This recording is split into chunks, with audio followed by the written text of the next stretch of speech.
La traición de un cártel convierte un estado mexicano en zona de guerra. Un engaño explosivo ha desgarrado a uno de los grupos delictivos más poderosos de México, el Cártel de Sinaloa, y ha desatado una guerra entre las facciones rivales.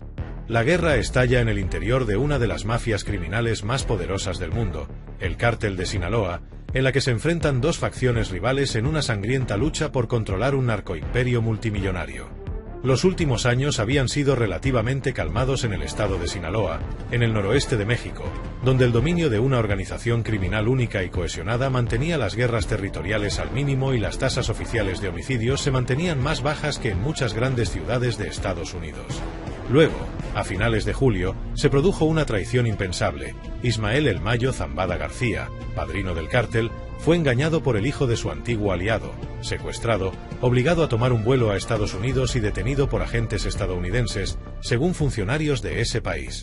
Zambada describió la traición en una carta difundida por su abogado, en la que el narcotraficante decía que el día que fue detenido, había sido atraído a una reunión supuestamente amistosa y luego emboscado y secuestrado por uno de los hijos de su compañero cofundador del cártel, Joaquín Guzmán Loera, conocido como El Chapo.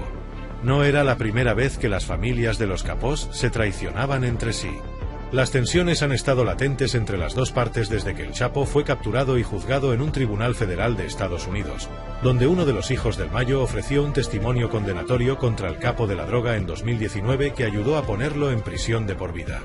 Después del secuestro y arresto del Mayo, el estado de Sinaloa estuvo en vilo durante aproximadamente un mes, esperando a ver si los herederos del cártel podían llegar a una resolución.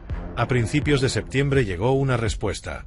Una oleada de asesinatos marcó el inicio de una guerra civil total.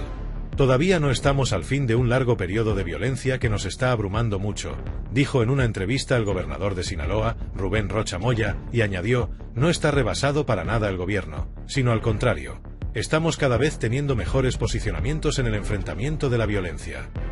Pero los habitantes de Sinaloa no parecen confiar en que alguien controle la brutalidad. Los habitantes siguen ahora un toque de queda autoimpuesto, refugiándose en interiores cuando oscurece. Los padres se niegan a enviar a sus hijos a la escuela por miedo a que queden atrapados en un enfrentamiento. El lunes, hombres armados bajaron a la fuerza de sus vehículos a dos alcaldes de la localidad y robaron sus autos, según un portavoz del fiscal general del estado. La parálisis se ha apoderado de la economía local, ya que muchos empleados han dejado de ir a trabajar y las empresas han reducido sus horarios o suspendido por completo sus operaciones. La capital, Culiacán, ya ha sufrido pérdidas de cientos de millones de dólares, según los líderes empresariales. Con más de 140 muertos en tan solo un mes, funcionarios temen que la violencia se extienda pronto a todo el país, lo que pone en juego los intereses de la nueva presidenta de México, Claudia Sheinbaum. Estamos en un momento crítico, dijo Eduardo Guerrero, un analista de seguridad afincado en Ciudad de México. Si no intentan parar lo que está pasando en Sinaloa, la violencia se va a volver inmanejable. El gobierno federal envió 1.100 soldados a patrullar las calles y el ejército confiscó las armas de la policía municipal de Culiacán, una medida que, según los expertos, refleja una preocupación de que haya colusión entre el cártel y los agentes locales. Con el expresidente Andrés Manuel López Obrador, el gobierno trató de evitar enfrentamientos directos con los grupos armados en un esfuerzo por limitar las bajas masivas. Sheinbaum, su protegida, ha prometido continuar con esa estrategia. Entrar con poder de fuego generaría una guerra, dijo recientemente Sheinbaum, añadiendo que las fuerzas de seguridad deben priorizar la protección de los civiles, pero no generando más confrontación que provoque más muertes.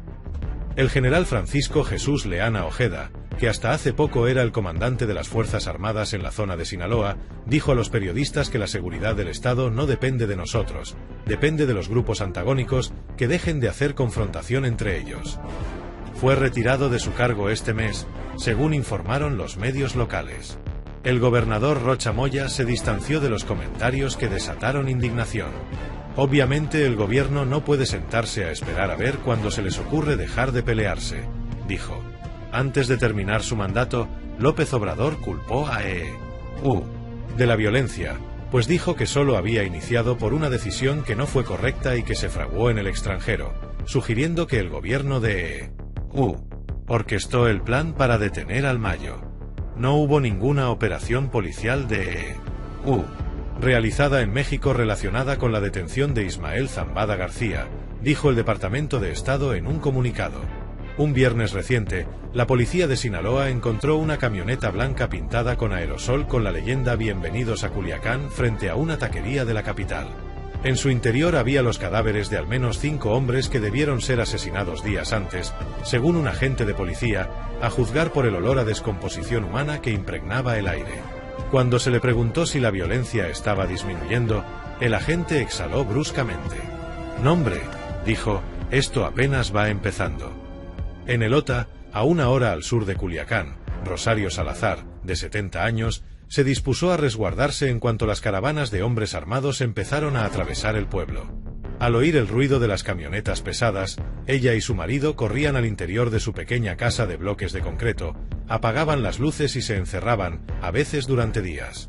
«No nos acercábamos ni a la ventana», dijo. Los distribuidores de alimentos dejaron de llegar al pueblo. Los vecinos apagaban la luz a las 8 de la tarde, Salazar cerró su tienda y empezó a racionar la comida. «Siempre hemos sido pobres, sabemos adaptarnos y vivir con poquito», dijo, «pero el miedo es más difícil de sobrellevar». Los laboratorios normalmente se instalan en la zona serrana, dijo Ayala Barrón, donde se pueden cubrir en el monte debajo del follaje de árboles.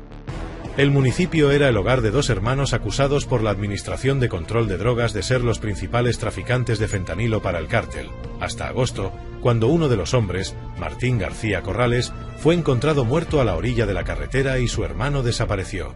Sus casas quedaron calcinadas y acribilladas a balazos. El Departamento de Estado afirma que el cártel de Sinaloa es responsable en gran medida de la entrada masiva de fentanilo a Estados Unidos.